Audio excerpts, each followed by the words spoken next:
seriously, what is going on with some of the UFC matchmaking? It's absolutely insane. I made a video a few days ago talking about how Middle Eastern money, oil money, was affecting the sport when Usman Nurmagomedov got a robbery decision over Paul Hughes. I know a bunch of people in my comments are unhappy with that take, but it's the truth.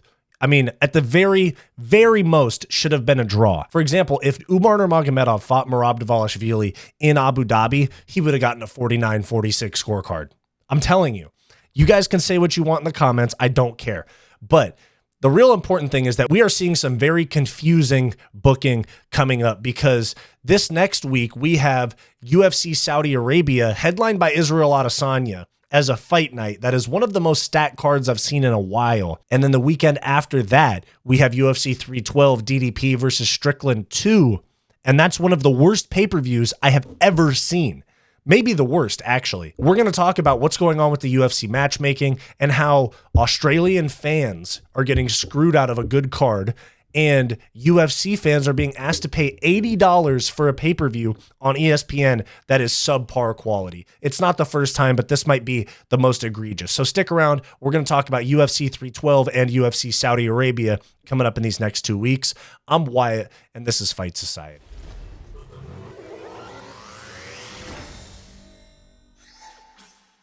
And before we get into the video, guys, please make sure to like, subscribe, drop a comment down below. All that good YouTube stuff really helps me out a lot.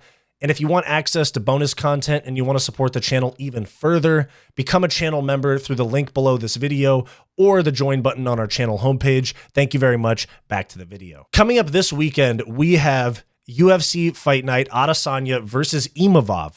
One of the most stacked cards we've seen on a fight night in a while. Followed the very next week by a pay-per-view that is one of the weakest, maybe the weakest pay-per-view ever put on by the UFC.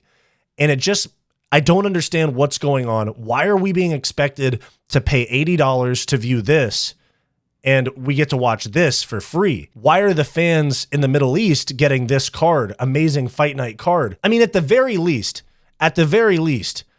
you could have done a Shara Magomedov and Michael Venom Page, or a Sergey Pavlovich versus Jairzinho Rozenstruik main event in Saudi Arabia, and then put Adesanya Imavov on this card.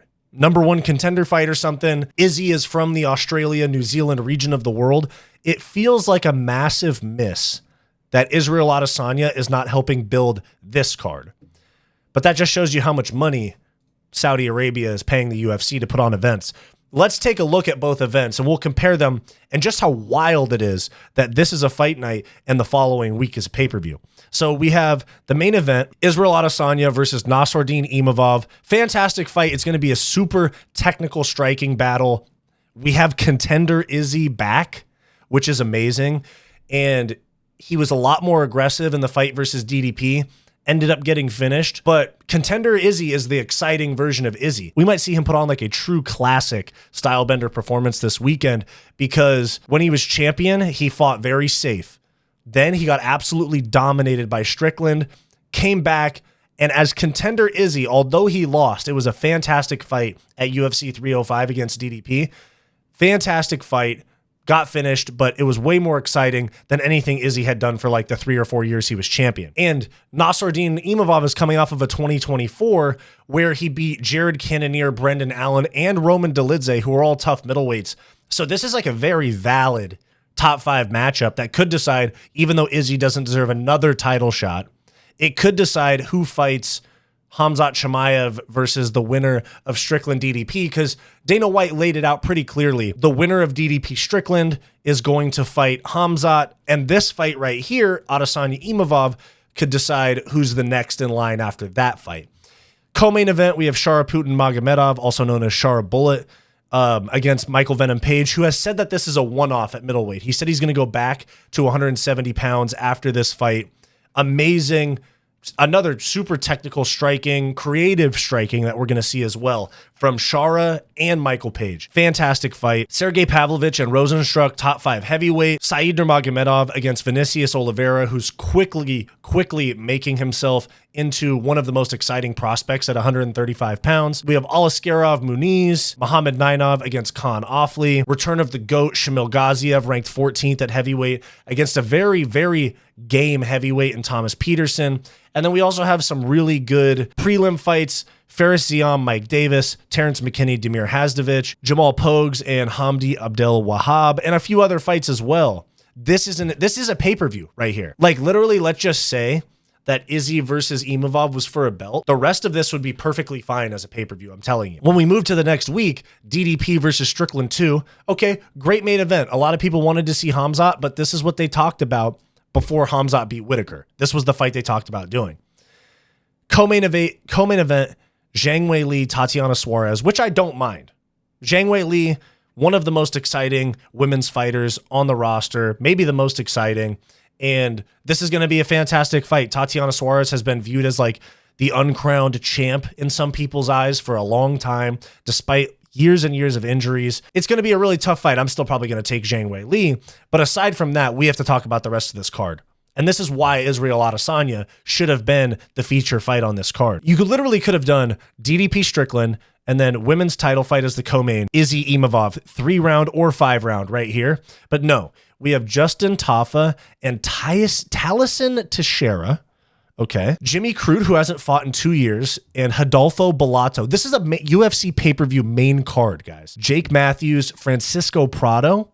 Okay, these are prelim fights, though. These are prelim quality fights. I'm not saying they're bad fighters, but these are prelim quality matchups. Jack Jenkins, Gabriel Santos, Youngsun Park, and Nyam Jargal, Tumendem Burrell. Ooh, I got that one. What's up? Cody Hatton against Ilya Toporia's brother, Alexandre. Tom Nolan against Slavaklaus Vyacheslav Borshev.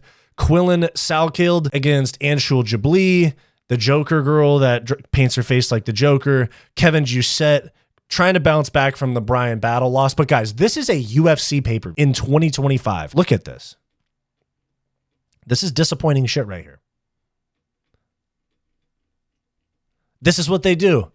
They get the streaming sites taken down and they force these $80 pay-per-views down our throats.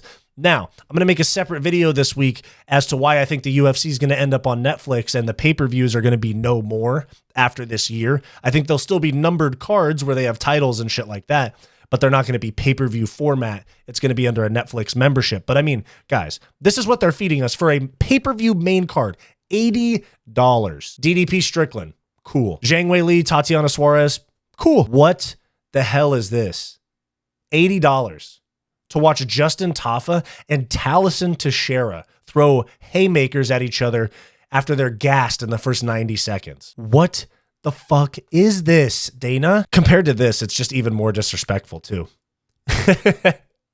Compared to this, man. Although this is some confusing shit right here, like I said in my previous video, combat sports is in the best place possible right now. And who knows, maybe we get Tom Aspinall, John Jones this year. Maybe we get a McGregor return next year. But like I mentioned in my video yesterday, PFL's doing better. BKFC is growing fast. Combat sports is entering their golden age. And these are the type of fight nights we're getting. They fixed the fight nights, okay? They gave us this as a main event. They fixed the fight nights, but they broke the pay-per-views. Let's fix the pay-per-views now, okay? We can't be expected to pay $80 for this. Oh my God, it makes me sick to my stomach, man. But let me know what you guys think down below. What's going on with the decision-making here? We know what's going on, you know? We know what's going on. I made a video about it in terms of how Usman Nurmagomedov beat Paul Hughes. It's a little bit of bias based on what money gets pumped into the sport, in my opinion. As much as you guys don't like hearing it and as much as you guys call me names in the comments, it's the truth. You can't tell me that that's not what's happening. Australian fans getting slapped in the face, probably having to do it on a US time slot as well, where the prelims start at 6 a.m. on Sunday morning. And then this, starting on Saudi Arabian time, prelims at 6 a.m. Pacific time, main card at 9 a.m. Pacific time. So let me know your thoughts down below. Thanks. Thanks for watching this video. Please make sure to like, subscribe, all that YouTube stuff. It really helps me out a lot. If you want access to bonus content, become a channel member today by clicking the join button on our channel homepage or the link down below this video. If you're interested in some non-MMA content from me, go check out my podcast, What's Up Bro, with Wyatt and Bo, in the link down below. Go watch this suggested video, and I'll see you next time.